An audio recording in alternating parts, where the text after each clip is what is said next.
The laughter came from the wrong room. She had been counting linens in the East Passage, 3 deep, 4 across. The housekeeping ledger braced against her hip when the sound reached her through the paneling like something she had not heard in this house before, and could not, for a full breath, name low and sudden, unguarded, cut off almost before it was finished. Then, silence, and the ordinary weight of Ashvale settling back over itself. She stood very still. She did not know yet what that sound would mean by Michaelmas. Had she known, she would not have moved a single linen from the shelf. Her name was Constance Pryor, and she had lived at Ashvale for 11 months as companion to the Dowager Duchess, which was a title meaning everything and a position meaning almost nothing. She was 26. She was plain in the way that women are plain when they do not try not to be, which is to say she was simply herself, without ornament or apology. She could read a household account in the time it took most people to find their spectacles. She could identify a forged entry by the pressure of the pen before she checked the figures. She could tell when someone was lying by whether they blinked before or after they spoke. She had not, in 11 months, been introduced to the Duke. This was not an accident. The Dowager made certain of it. Constance had formed a precise theory as to why, and she kept the theory to herself in the same ledger where she kept everything else she could not yet prove. 3 days remained until the arrival of Lord and Lady Wetmore, the Duke's cousins, who came every year at the end of September to remind the estate of who stood closest to the title. After that would come the lawyers, the 1st of October, the reading of the late Duke's amended codicil, the document no one had mentioned to Constance directly, but which she had read 2 months ago, when it fell from the Dowager's escritoire, and she had replaced it without comment, filing its contents in the back of her mind like an invoice not yet due. The codicil required that the present Duke marry before his 30th birthday, or surrender a significant portion of the unentailed estate to a trust administered by the Wetmores. His 30th birthday was the 29th of September. The Wetmores arrived on the 27th. The laughter, if that was what it had been, was 3 days early and 8 years late. By all accounts she had gathered from the servants who would speak to her. She closed the ledger and went back to work. She first laid eyes on him in the portrait gallery, which was where she should not have been. She had gone to retrieve a letter the Dowager had mislaid. This was the version she rehearsed as she walked quickly along the gallery's length, and he was standing at the far end, his back to her, looking up at the portrait of his father, with the particular stillness of a man who has stopped expecting the portrait to answer him, but keeps asking anyway. He was taller than the gallery's proportions suggested he should be. His hands, clasped behind him, were a working man's hands on a Duke's frame, scarred across the knuckles, ink stained at one wrist. The right shoulder carried slightly lower than the left, in the way of men who have been in the kind of war that takes a piece of them home without permission. Constance stopped. She had the letter. She should have left. She did not leave. He turned, not with surprise, with the look of a man who had known for several seconds that he was no longer alone and had decided when to acknowledge it. His face was not handsome in the conventional sense. The war had settled itself there too, in the set of his jaw and the controlled economy around his eyes.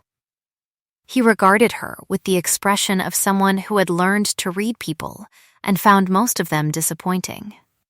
She met his gaze with the expression she had learned for exactly this kind of moment, which looked like composure and was composure, just with a ledger running underneath.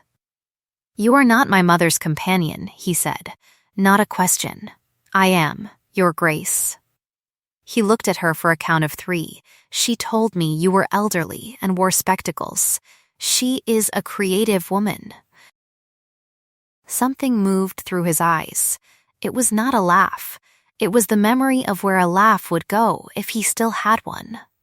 He looked back at the portrait. Miss Pryor, he said. He had learned her name before this conversation. That was interesting. The Wetmores arrive in 3 days. I am aware, Your Grace. Are you aware of the codicil? The question was a test. She had learned early that his kind of quiet was not in curiosity but precision. He did not ask questions he did not intend to finish. I am, she said. Then you know, he said, still looking at his father, that I am in some difficulty. I know that someone would very much like you to believe so. He turned back to her then. The controlled economy of his face had changed. Sit down, Miss Pryor, he said. That is, if you have no linens to count. She sat. The conversation that followed was not a pleasant one, exactly, but it was precise, which suited them both.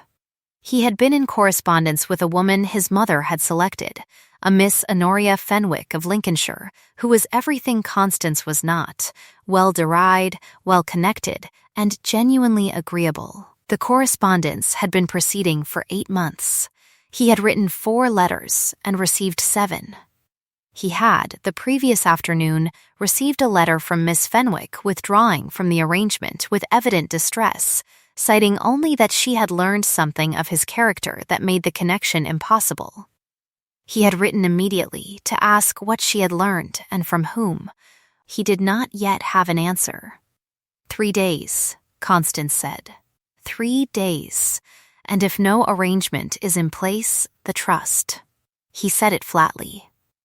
3 farms in Cumberland and the entirety of the home wood go under Wetmore administration for a generation, which means they go to the Wetmores because my cousin understands administration the way a hawk understands rabbits. She looked at him directly. Your Grace, I have a question, and I want you to answer it honestly. You will be the first to ask me that in some time.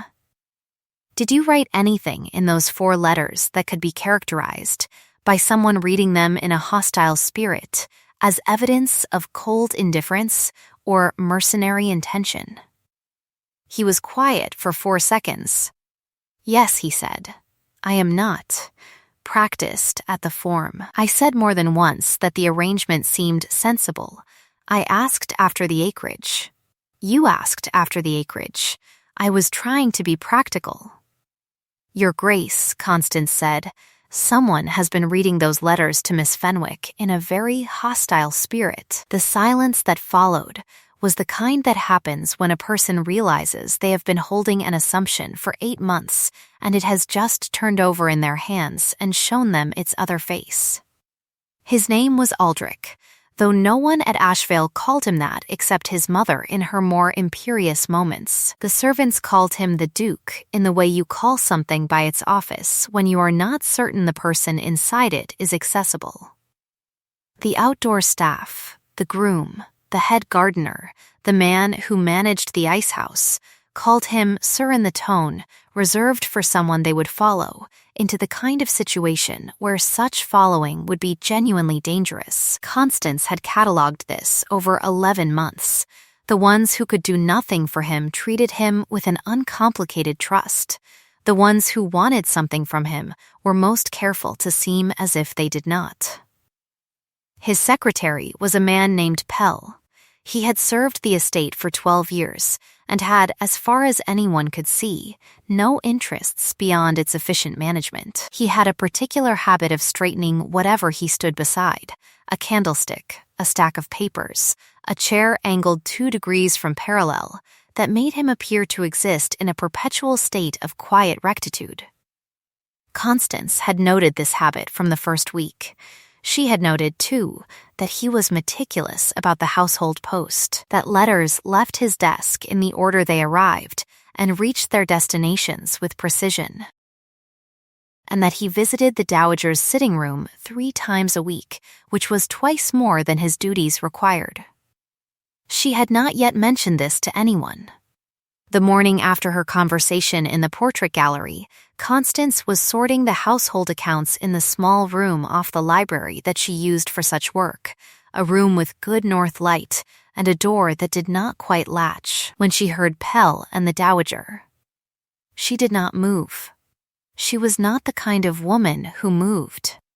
"The Fenwick girl will hold," Pell said. His voice was its usual careful tone, as if each word had been straightened beside its neighbor before being dispatched. "She had better." The dowager's voice was lower and colder than Constance had heard it in 11 months of daily proximity. "If Aldrich marries anyone before the 30th, he won't. I have managed his correspondence for 12 years. He has not the faintest idea how to begin." A small pause that she filed carefully. "If it would settle you, I can send to Fenwick again." "No, too much movement draws the eye. We wait." Constance held very still, her pen laid flat on the page. She was counting.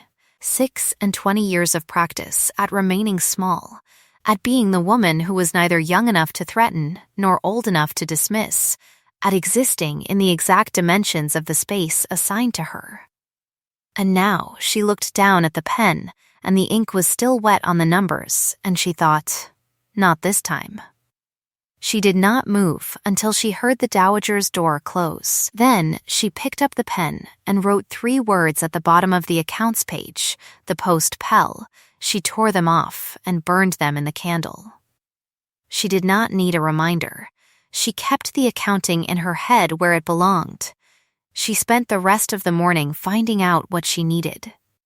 She was very good at finding things out, because she was invisible in the way that useful women become invisible. She was the one who brought the tea, who found the letter, who set the room to rights before anyone noticed it was disordered. And in that invisibility, she could move through Ashvale's back passages and morning rooms and servants' quarters like a needle through cloth, gathering the thread. By noon, she knew that the letters from Miss Fenwick had been received in London and forwarded here through Pell's hands before the Duke saw them. She knew that the Duke's replies had also passed through Pell's hands. She did not yet know what, if anything, had been changed in the transit. But she knew someone who might. The underfootman, Tom, was 17, broad-shouldered, earnest beyond his years, and desperately in love with the laundry maid in the way that made him do small, unnecessary things near the laundry to be noticed. He was not clever, but he was honest in the way that comes from not yet having learned the advantages of dishonesty. He had been delivering the post with Pell for 6 months. She found him carrying wood. She helped him with the door. "The letters that come for the Duke," she said. "Do they ever come already opened?" Tom set down the wood and looked at her with the expression of someone who has been carrying a stone in their boot for months and has just been given permission to stop walking. "Once, miss," he said. "That I saw. Could have been done by accident. And Pell sealed it again?" "Sealed it, yes. Said it had come loose in the London bag." He paused. I didn't know, no," Constance said. "Of course you didn't. Tom, one more thing. Is there any letter or any document that you've seen Pell seal that had not been sealed before it came into his hands?" He looked at her. He was 17 and honest, and he had been carrying 2 stones, she now saw, not one. "The big envelope," he said. 2 weeks since, came in from the solicitors. He opened it in the study, and I brought it to him. He asked me to. He said the outer wrapping had got wet. He gave it to me to seal after, but the sealing wax he gave me was the house wax, miss, not the solicitor's. "Did you keep the original wrapping?" He stared at her. Yes, miss, it's in my coat. I don't know why I kept it. People who do not know why they keep things often keep the right things." She had learned this. She had been counting on it. The days before the Wetmores arrived were not quiet, but they had the appearance of quiet, which is a different thing entirely. Constance went to her meals at the expected time. She accompanied the dowager on her afternoon walk. She was pleasant and small and unremarkable in every way that the dowager required her to be, and she watched the dowager the way she had learned to watch people who thought she was not watching, with the exact middle distance of someone reading a faraway line. She found the Duke in the library the second evening, not by arrangement, but by the kind of arrangement that both parties conduct without quite admitting. He was at the far end with a brandy untouched on the table beside him, and a book open in his hands that she was fairly certain he was not reading. She had brought the household accounts. It was a legitimate reason to be there. She sat at the desk near the fire and opened the ledger and said nothing, which was the thing she had decided was most likely to work. After 12 minutes, she was not counting, except that he set down the book. "You found something," he said. "I have a theory with 2 pieces of evidence and a third I intend to confirm tomorrow." "Tell me." She set down the pen. This was the withheld card, the thing she had been carrying since the day before, and she laid it on the table between them, not all at once, but edge by edge, the way you lay a document before someone who must judge it fairly. She told him about the letter, and Pell, and Tom, and the outer wrapping, with its broken seal and its wrong wax. She did not tell him about the dowager. Not yet. She had one piece that would not hold without the others, and the piece about his mother was the one she needed to place last, when he had already seen the shape of the whole. He listened without interrupting.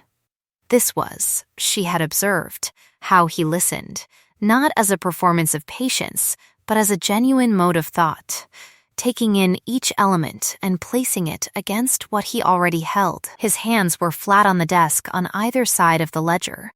When she finished, he was quiet for what she estimated at 20 seconds. "Pell," he said. "Pell at the center," she agreed. "There may be others. I do not yet know the extent of it. You said tomorrow. What is tomorrow? I need to look at the letters themselves, the ones you sent to Miss Fenwick before they reached her." He looked at her. "Those are in London, in her possession." "No," Constance said. "Copies are in Pell's files. He makes a fair copy of every piece of correspondence before it leaves the house. He told me so himself in the first month. He called it the house archive. The silence that followed was the kind that happens when a man looks at something he has trusted for 12 years from a different angle. "I have been," he said carefully, "a considerable fool." "No," she said. "You have been a man who trusted his household because he had no reason not to. That is not the same thing. The fool is the one who chose to be trusted." Something moved behind his eyes. Not the memory of a laugh this time, something older and more careful than that. "Miss Pryor," he said, "why are you doing this?" The question was honest, and she owed it an honest answer. She looked at the ledger in front of her, at the column of figures she had not actually been reading, at the candle on the desk between them, and she said the only true thing she had. "Because someone should," she said, "and because I am very tired of being small." He said nothing for a moment. "The archive is in Pell's office. I will need a key. I have already made a copy." He looked at her.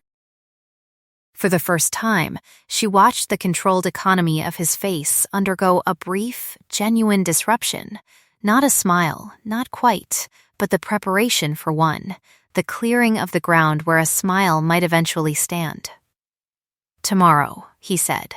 "Tomorrow," she agreed. She did not sleep particularly well, which was honest, and in the morning she was at the desk in the small room off the library when the clock struck 7 and she had the archive copy already open, and 3 things she had not expected laid out before her in the pale September light.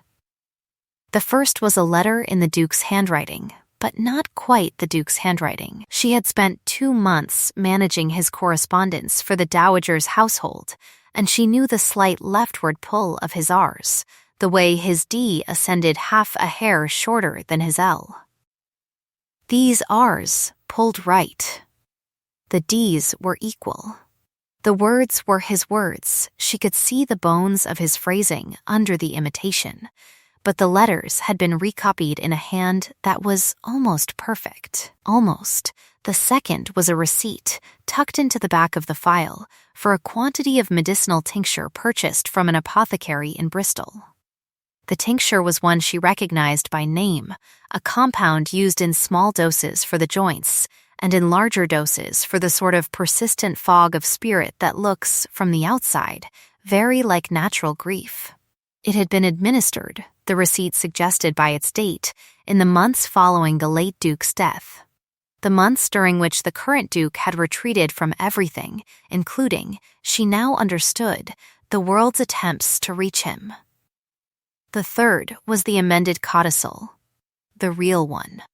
Or rather, two versions of it, the one in the estate's official files, which she had read 2 months ago, and a second draft in a different hand, with one crucial clause changed. In the official version, the trust reverted to the Duke's own administration if he married after his 30th birthday, but before his 32nd, with no punitive provision. In the altered draft, there was no such grace. The window was absolute, and the Wetmorrises' claim was permanent. She sat for a moment with all three things in front of her. Then she stood, straightened the papers, and went to find the Duke. She found him in the stable yard. He was not there for any official reason. He was watching the groom work with a young horse, standing at the fence with his arms crossed, and his coat collar turned up against the morning cold. And this was the thing about him she had spent 11 months filing without meaning to. He went where the work was honest. The horse saw her before he did, turned its head, and he followed the animal's attention. She handed him the 3 documents without preamble. He read them in silence. The horse blew against the quiet. The groom worked on, not watching. When he looked up, she had not quite prepared herself for what his face did. It was not anger, though anger was there. It was the expression of a man revising 12 years of his own history and finding the cost of each revision stacked against him. The tincture, he said. The dates correspond, she said. I cannot prove cause. But the dates correspond. He looked back at the false codicil. His hands, she noticed, were entirely steady. My mother, he said. It was not a question. I don't yet know the full extent of her direction. She paused. I know she was aware of Pell's management of your correspondence. I know she did not wish you to marry before the 30th.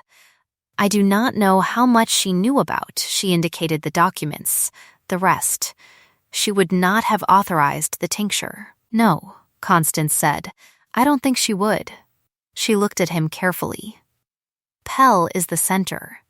Your mother is at the edge. That distinction will matter. He folded the documents. His jaw was set. His right shoulder, as always, carried slightly lower than the left. The Wetmores arrive tomorrow, he said. I know, and I still need. He stopped.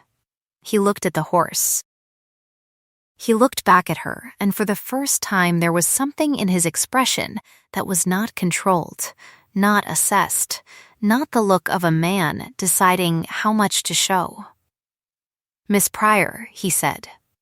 I am about to say something that is going to sound mercenary, regardless of how I phrase it, and I want to ask you, before I say it, to set the practical question entirely aside and answer me honestly. She had not expected this shape of conversation. She kept her face even. Go on, she said. Would you be willing, he said, to marry me? Not as a solution to the codicil, not as a transaction, not as an exchange of any kind. I am asking you to set all that aside and tell me if you would be willing. The answer can be no. She looked at him for a long moment. You've had 3 days, she said, and that is the question you've arrived at.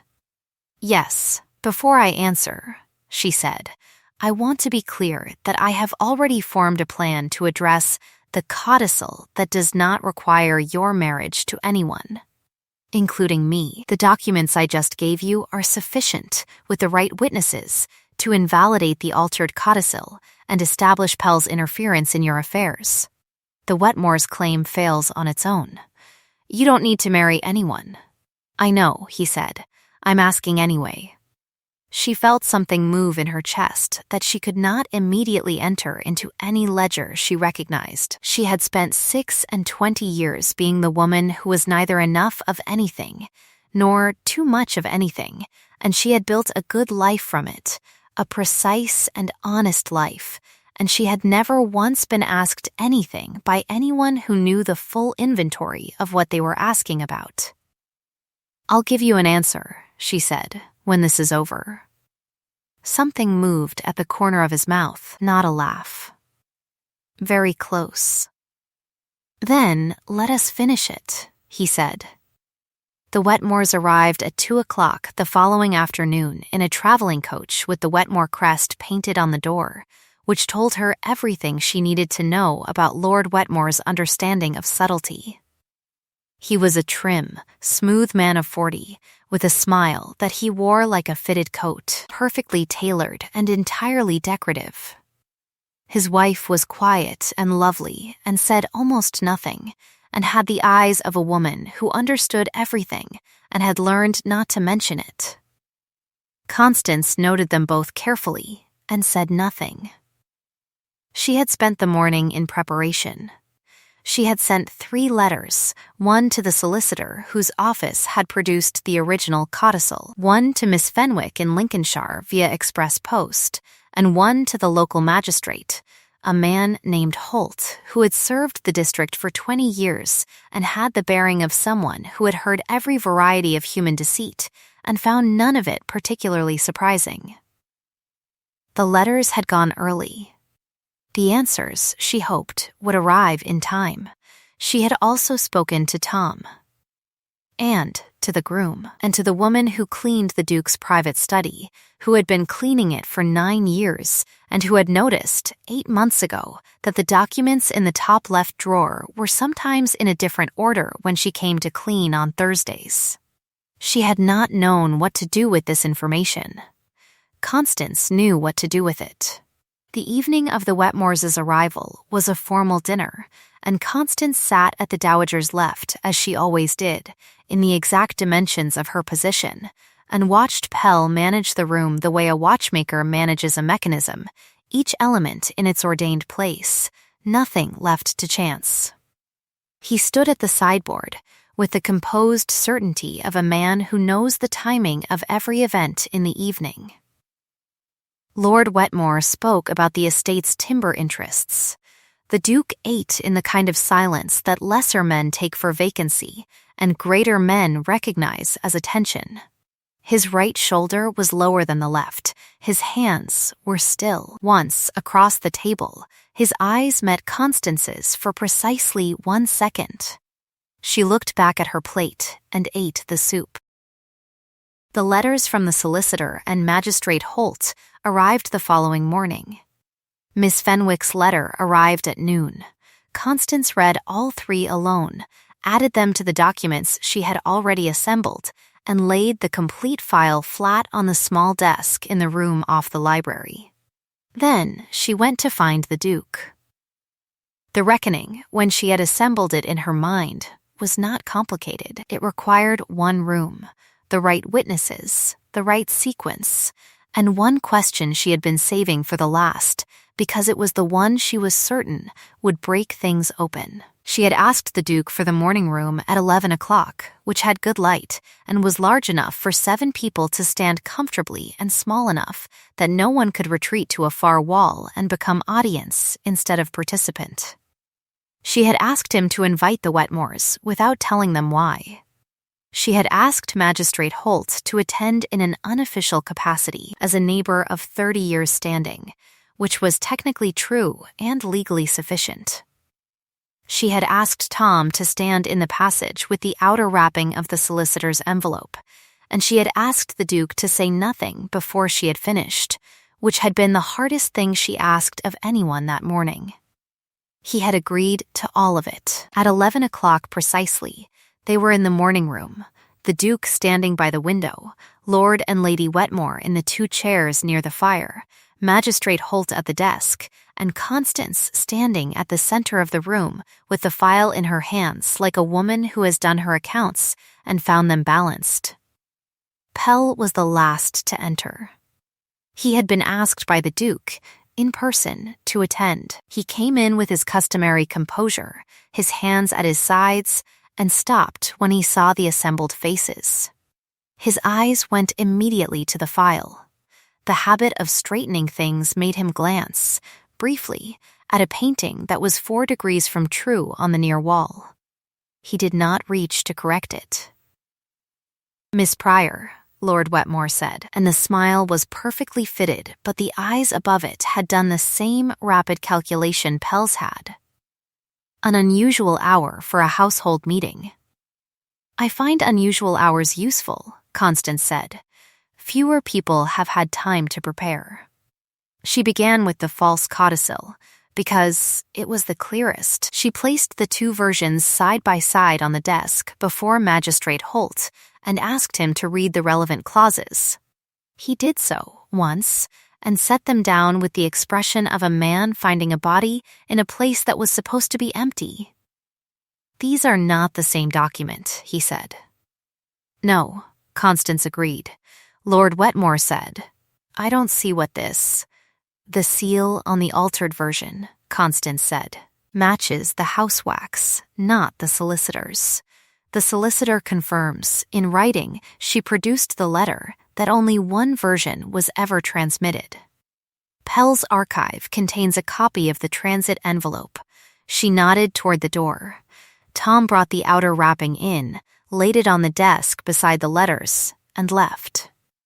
"The seal on the wrapping is broken," Magistrate Holt observed. "It was resealed," Constance said, "with house wax." The room was very quiet. The morning light moved on the floor, slow and indifferent, the way light moves when the business happening inside it is too human for it to take account of. She produced the copies of the Duke's letters to Miss Fenwick, the real ones, in his hand. With a slight leftward pull of the R's, she placed beside them the versions Miss Fenwick had received, which she had enclosed in her own letter, the imitation, with the R's pulled right. "Miss Fenwick," Constance said, "writes that she would have been glad to reply more warmly had the letters she received been warmer. They were not the letters sent." Lady Wetmore said nothing, but Constance saw her hands fold into her lap with the precision of someone removing themselves from a room while remaining in it. She produced the apothecary receipt last, because it was the worst. She did not speak immediately after she set it down. She let Magistrate Holt read it. She let the Duke read it again, though he had already read it, because the second time was for the room. Lord Wetmore's smile had left in the manner of a coat removed quietly so as not to draw attention. "This," he said, "does not connect to my cousin. I would not claim it does," Constance said. "The receipt is Pell's. The direction, I believe, is not yours." She looked at Lord Wetmore steadily. "But you were aware the codicil had been altered. It was not a question." He said nothing.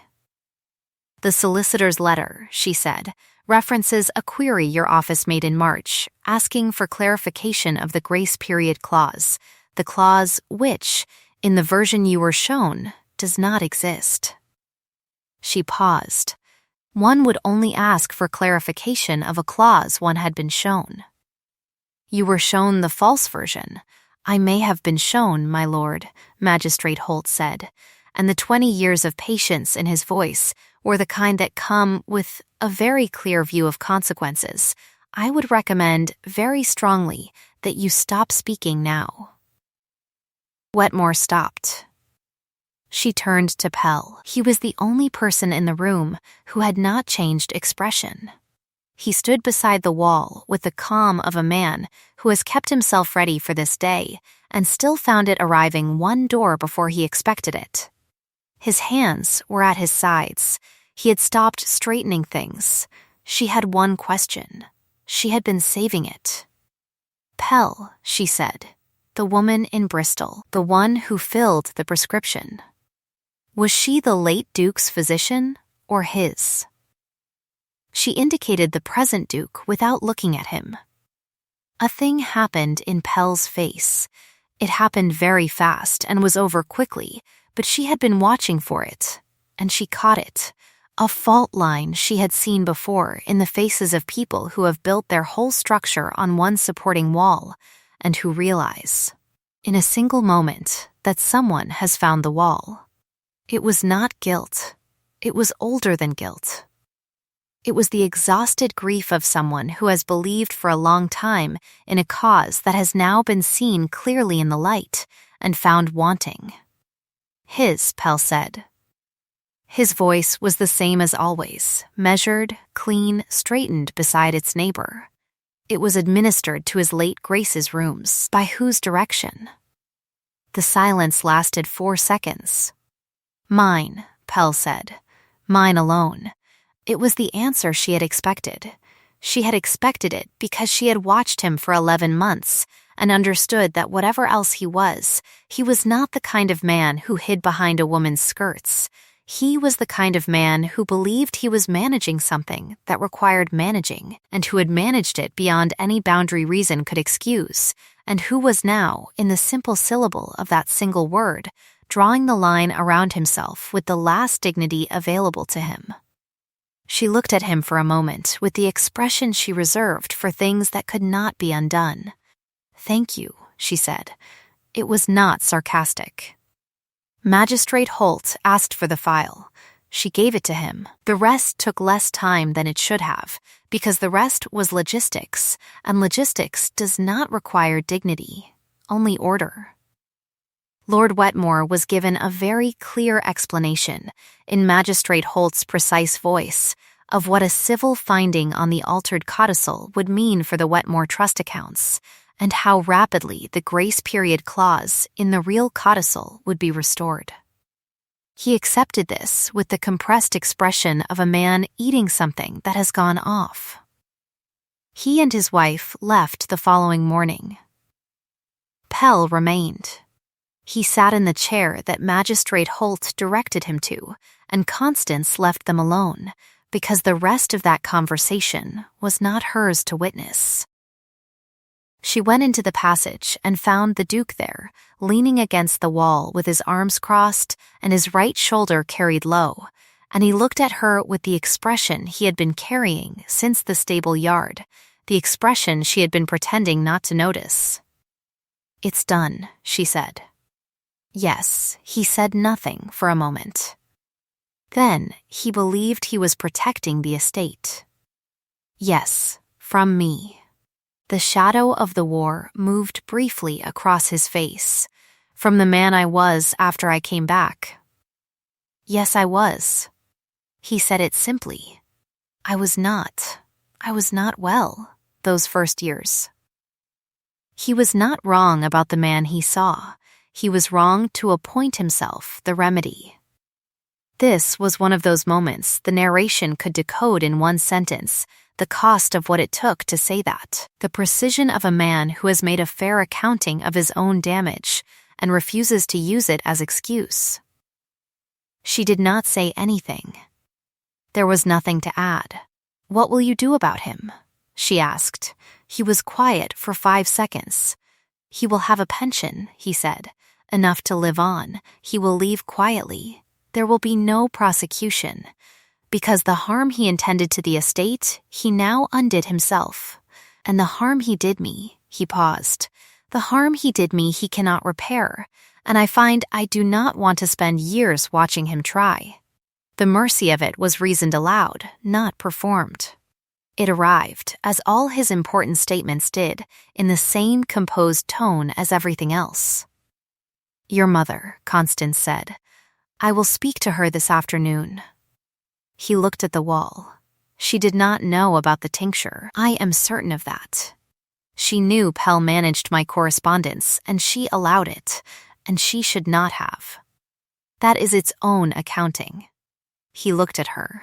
She is still my mother. Yes, Constance said. She is. He looked at her for a moment with the full attention that she had come to understand was not a performance but a genuine mode of being with someone, being entirely present in the way that people are only when they are no longer performing anything at all.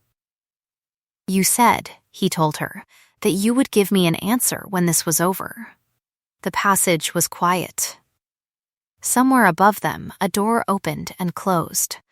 The light from the window at the passage's end was September light, the clear and slightly melancholy kind, and it moved on the floor between them. She had thought about what she would say. She had composed it, revised it, set it in the ledger, and checked it against every honest measure she possessed. She had not, in the end, arrived at words. She had arrived at a single fact, which was that she was standing in a passage with a man who had asked her a question, knowing exactly what he was asking about. And she was not small, and she had not been small for some time, and the cost of admitting that to herself was the last cost of the entire affair, and she had already paid everything else. Aldrich, she said. She had not called him that before. He went absolutely still. The answer, she said, is yes. Because I wish it. On no other grounds. He looked at her for 2 seconds with the expression of a man whose face has been asked to carry something it is not entirely certain it knows how to hold. Marry me because you wish it. It is the only reason I will take. It was the line she had spoken first, and he handed it back to her altered, and this was how she understood, finally, that he had been listening to her since the first day. He did not kiss her. He stood very still in the passage, and she stood very still in the passage, and they looked at each other with the clear, cost-aware expression of two people who have arrived somewhere expensive and found it worth the price. A door opened at the far end. It was the dry-tongued old housekeeper, Mrs. Brandt, who had managed Ashvale through 3 generations of Duchess, and who had, as far as Constance could determine, never approved of anything in her entire life. She looked at them in the passage with the expression of someone who has expected the entire development and resents being made to feel satisfied about it. The accounts are on your desk, she said to Constance. When you're quite finished. She turned and went back through the door. Something happened in the Duke's face. It happened fully and completely and was not cut off before it finished. A laugh, brief and surprised and genuine, the first one she had heard since the East Passage, and this time she knew what it was, and she knew what it cost him, and she watched it happen with the attention it deserved. He was quiet again almost immediately, but the ground where the laugh had been was different after it. Was that the first time? She asked. Since, he considered, since before the war. She noted this in the relevant ledger and did not say anything else about it. It was enough. The wedding was in October, at the end of the month, in the parish church, with 4 witnesses and Mrs. Brandt, who wept in the composed and furious manner of a woman refusing to be seen doing so, and failing entirely. It was a small thing beside the summer's spectacles, and the morning was cool and gray, and the light was the honest autumn kind, and Constance wore no particular finery because she had none, and she did not look like anything except herself, which was the only thing she had ever been and the only thing she intended to remain. Pell left Ashvale that same week. He had a cottage in Hampshire. He had, Constance understood from the pension terms, a daughter there he had not seen in years, and she allowed herself the one thought, held briefly and set down, that he might, in time, find something in that diminished life that the large life had not given him. She did not think about him again after that. Lord and Lady Wetmore retired to the Lincolnshire property where the shooting was better and the reminders of recent events were fewer. Lady Wetmore sent a wedding gift, a very beautiful set of household account books, blank, tied with ribbon. Constance suspected this was either a remarkable coincidence or a remarkable woman. She wrote a warm note of thanks and kept the books. Miss Honoria Fenwick, in Lincolnshire, the other Lincolnshire, to the north, replied to Constance's note of explanation with a letter of such gracious intelligence that they began a correspondence which lasted, by the time of the relevant events in this story, nearly 20 years, and which provided both women with considerable satisfaction. The Dowager and the Duchess reached an arrangement, and the arrangement was called honesty, which they arrived at by way of a long and difficult afternoon conversation in the Dowager's sitting room that Constance entered as a companion and left as a daughter-in-law, with the acknowledgement of both those truths held between them like a shared lamp. The Dowager was not, in the end, the woman Constance had believed her to be for 11 months, and this required a revision of the ledger, which she made without complaint, because honest accounting requires revising downward and upward alike. She was, in the end, a woman who had been afraid, and who had used a small man's willingness as a tool and called it management, and who had been wrong, and who knew it, and who was, in the way of women of her generation who had been wrong, entirely capable of doing nothing but bearing that knowledge in absolute correctness for the remainder of her days. It was enough. Constance decided it was enough. Tom was promoted.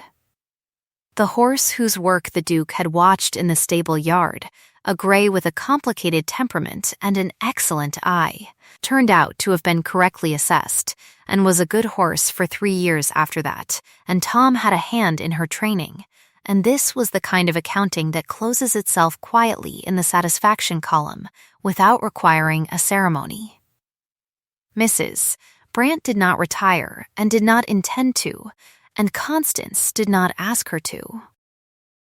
She remained at Ashvale through many more Septembers, tyrannizing the linen shelves and dispensing opinions with the freedom of someone who has earned the right not to soften them. She was, Constance had come to understand, the East Passage made human, the sound that carried through the paneling of a house to tell you that something was alive in it. Near the end of the following August, when the estate was in the last comfortable heat before the turn, Constance went back to the East Passage with the housekeeping ledger braced against her hip. The linens were 3 deep, 4 across, exactly as they should be. She counted them not because they needed counting, but because she had formed the habit of standing in this particular passage at this particular hour of the morning, and the habit had a name she had not given it when it formed, but which she understood now. The laughter came from the wrong room. She stood very still.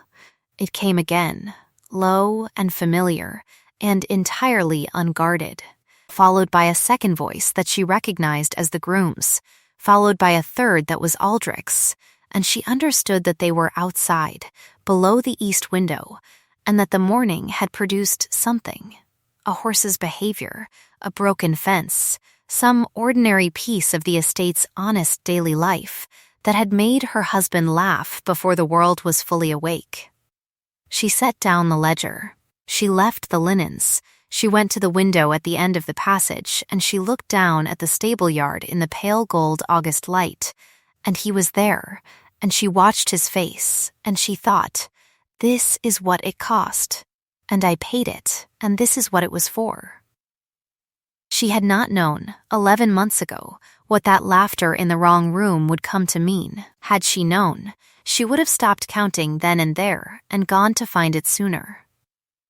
If this story warmed something in you, if you have ever stood in a passage counting the wrong things while the right ones moved in the rooms beside you, then you know the particular ache of it.